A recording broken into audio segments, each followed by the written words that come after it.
Protesters rally against Windows 7. A new digital camera holds a projector, and bots compete at Robocon. All that news and more on this week's World Tech Update.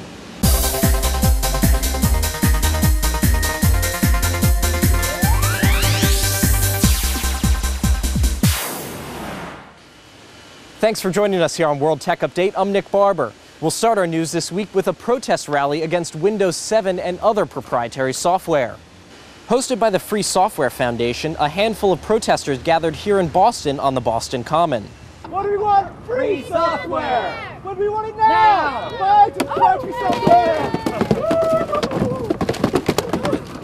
software! So proprietary software, for example, with education, teaching people to use proprietary software does not teach them how to use computers. If people are taught how to use free software, people who have the skills and the desire to learn can look at how a program works and understand how it works and change it. This isn't possible with proprietary software. At the website Windows7sins.org, the Foundation lists the sins that the OS commits, including poisoning education, locking in users, abusing standards such as open document format, leveraging monopolistic behavior, threatening user security, enforcing DRM, and invading privacy. Microsoft declined to comment on the rally. This week, Sony unveiled a third e-reader with wireless internet access to complement two devices announced earlier. The new Reader Daily Edition is priced at about $400 and will have connectivity through AT&T's 3G mobile broadband network to Sony's eBook store. The device will be available in December and has a 7-inch wide touchscreen display that shows 30 to 35 lines of text when held in portrait mode. The reader can display 16 levels of grayscale and has enough internal memory to hold more than 1,000 standard ebooks. Users will be able to purchase and download books, newspapers, and magazines with no monthly fees or charges for basic wireless connectivity. Books cost about $10. We've heard about cars that run on electricity and gas, but imagine wood. A recent contest called the 1 Gallon Challenge asked participants to develop a car that could drive 100 miles on 1 gallon of gas. This modified Ford F-150 runs on wood and achieved the equivalent of about 28 miles per gallon. But according to its creator, it's a zero-emission vehicle. What we do is we put biomass in any form into a very high temperature atmosphere.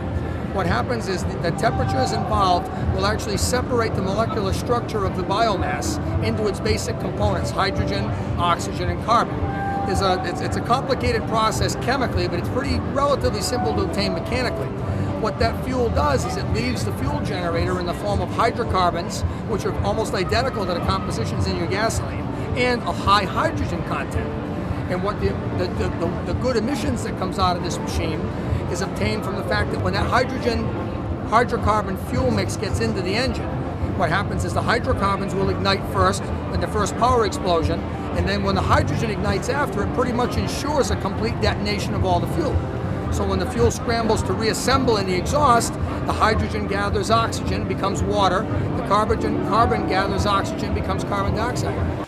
Nichols said it took him about 8 years and thousands of man-hours to modify the F-150. He did the project in hopes that it would gain the attention of others, reduce U.S. dependence on fossil fuels, and curb global warming. Here's a first for a digital camera. Nikon's Coolpix S1000 PJ includes a mini projector in addition to an LCD display. That means pictures can be shared with a group of people without everyone crowding around the small screen. The projector has a brightness of 10 lumens, which means you'll need a dim room for best effect. It can produce a VGA resolution image equivalent to a 40-inch screen over 2 meters. In continuous use, the battery will power the projector for up to an hour. Other features include a 12-megapixel sensor and a 5x zoom lens with 28mm wide angle. It will be available worldwide in September and cost about €400 in Europe and $430 in the US.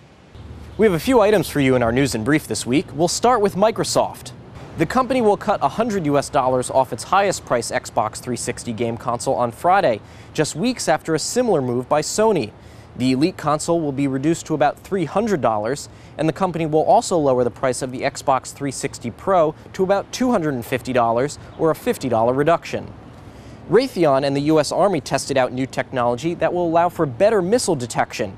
Called Joint Land Attack Cruise Missile Defense Elevated Sensor, or JLENS system, The large blimp-like balloons, called aerostats, float to 3,000 feet while carrying detection equipment and allow for wide area over-the-horizon detection and tracking of low-altitude cruise missiles.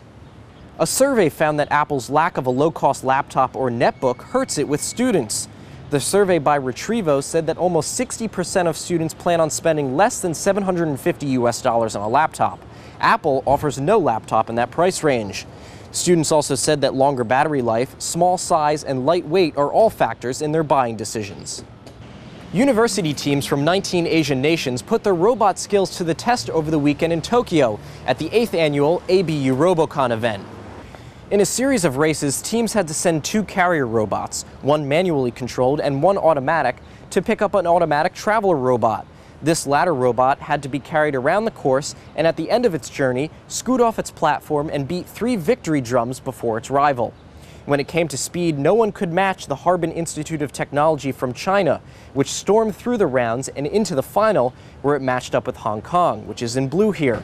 Both teams didn't hit any problems, but the speed of the Harbin robot was difficult to beat, and it completed the course in just under 18 seconds.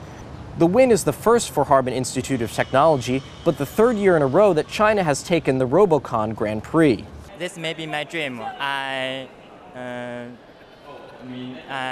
make my dream to be true. The competition was started in 2002 by the Asia Pacific Broadcasting Union as a way to encourage and nurture the passion and skill of engineering students at universities across the region. Well, that's our show for this week. Thanks for joining us here on World Tech Update.